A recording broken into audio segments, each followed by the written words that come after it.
Well, good morning, everybody. I am so happy to be here today and so thrilled to be able to swear in our new Secretary of Defense, and we are honored to have him. Now, before we do that, I have to say a few words of appreciation. First, of course, to the President of the United States for nominating a person who is respected and adored by the warfighters. This is the Secretary of Defense who will stand up for the men and women that we send overseas to fight our nation's wars. I think a lot of them feel that they haven't had somebody who's had their back. That will change because the President of the United States nominated this guy, and we are grateful to President Trump for doing so.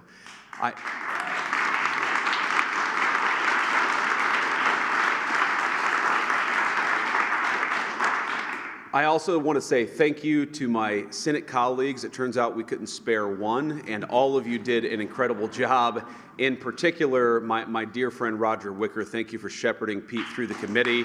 Roger did a great job.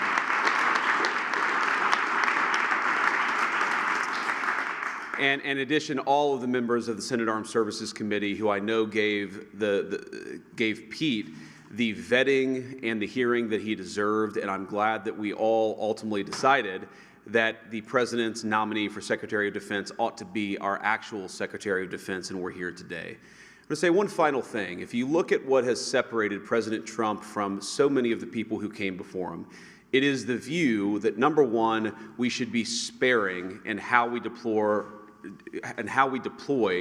our most precious resource, which is the men and women who are willing to put on the uniform and put their life on the line for this country. We shouldn't send them everywhere, but two, when we do send them anywhere, we ought to empower them with the tools necessary to fight and win quickly and come home afterwards. And that is what sets this administration apart, and that's what Pete Hegseth represents.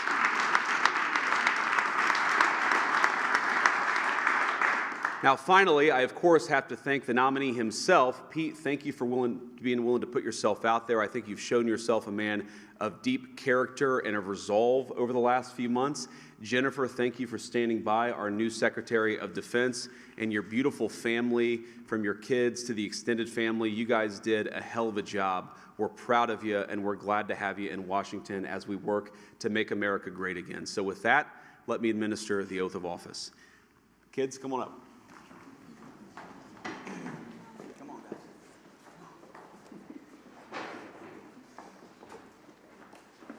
All right, put your hand on the Bible, raise your right hand, and repeat after me. I, Pete Hegseth. I, Pete Hegseth. Do solemnly swear. Do solemnly swear. That I will support and defend the Constitution of the United States. That I will support and defend the Constitution of the United States. Against all enemies, foreign and domestic. Against all enemies, foreign and domestic. That I will bear true faith and allegiance to the same. That I will bear true faith and allegiance to the same. That I take this obligation freely. That I take this obligation freely. Without any mental reservation or purpose of evasion. Without any mental reservation or purpose of evasion. And that I will well and faithfully discharge. And that I will well and faithfully discharge. The duties of the office on which I am about to enter. The duties of the office of which I am about to enter. So help you God? So help me God. Congratulations, Mr. Secretary.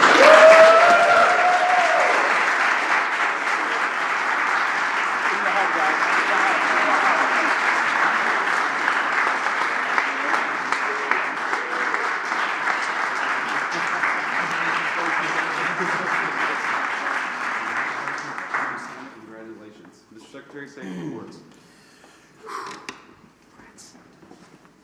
All praise and glory to God. His will be done, and we're grateful to be here. And as I said in my hearing, it was Jesus and Jenny. I would not be here without you, sweetheart. Thank you so much. I want to thank the President of the United States, our Commander-in-Chief, Donald Trump. We could not have a better Commander-in-Chief than him. It is the honor of a lifetime, sir, to serve under you. We look forward to having the backs of our troops and having your back in executing peace through strength, in putting America first, and in rebuilding our military. Mr. Vice President, thank you for breaking the tie. It's not the last time, or not the first time the headline reads, Junior Enlisted Marine bails out Junior Army Officer. And, you know, some people were saying, well, 50-50, that's too tight. And Senator Mark Wayne Mullen was nice enough to take my kids up to the gallery to watch the actual moment that the vice president sealed the deal. And they came running in. They said, Dad, instead of being sad about 50-50, 51-50, they said, Dad, you won in overtime. That's the perspective I like. So thank you throughout this process, Mr. Vice President, for being incredible.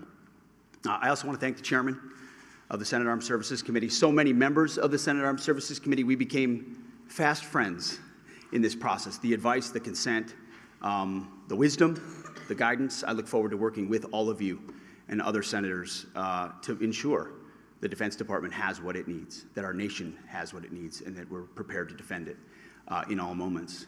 To my staff, amazing staff who were with us this entire process, I see so many of you through thick and thin.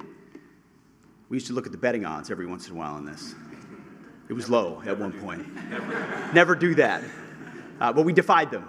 And there were so many folks on the inside and then allies on the outside who stood by us every single moment. And we are eternally grateful for that. And I want to thank the warfighters. I want to thank the men and women wearing the uniform. And I've said this before when I speak, and I mean it. Every time I stand at a podium and there's bright lights and cameras, the first thing that goes through my head are the guys that I served with on the battlefield. The men and the women who I lock shields with and put my life on the line with, who never get the spotlight, who never have the cameras, who people don't know what they did in dark and dangerous places. But I know. And at the Pentagon, we're going to remember and we're going to know. And we're going to think about those warriors with every single decision that we make. We will put America first. We will bring peace through strength. And the three principles I talked about are what we will bring to that Pentagon. Restore the warrior ethos in everything that we do. Rebuild our military. And reestablish deterrence. We don't want to fight wars. We want to deter them, as you said. And we want to end them responsibly. But if we need to fight them, we're going to bring overwhelming and decisive force to close with and destroy the enemy and bring our boys home.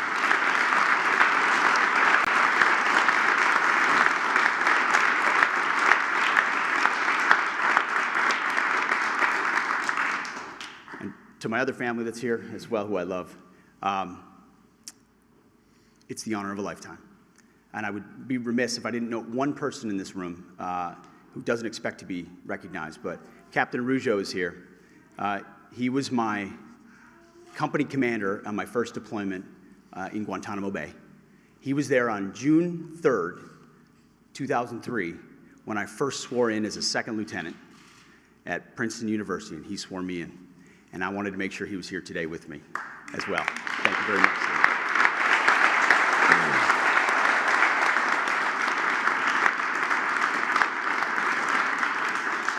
So, Mr. President, thank you very much. To the American people, we have your back. We're going to get to work right away. God bless. Thank you.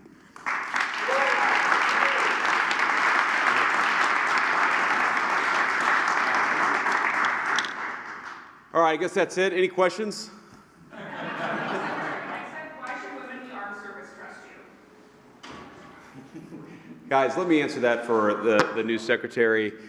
All people in our armed services should trust him because he looks out for them and he's going to fight for them. And he's going to make sure that we have the kind of military that we can all be proud in, that we can all be proud of, and that, again, when we send it to do a job, we do it well, we do it quickly, and then we get the hell out. And that's what Secretary Hegseth is going to bring to the Department of Defense. Anything else? Are you worried about any other nominees coming really close to the line as we saw with Hegseth?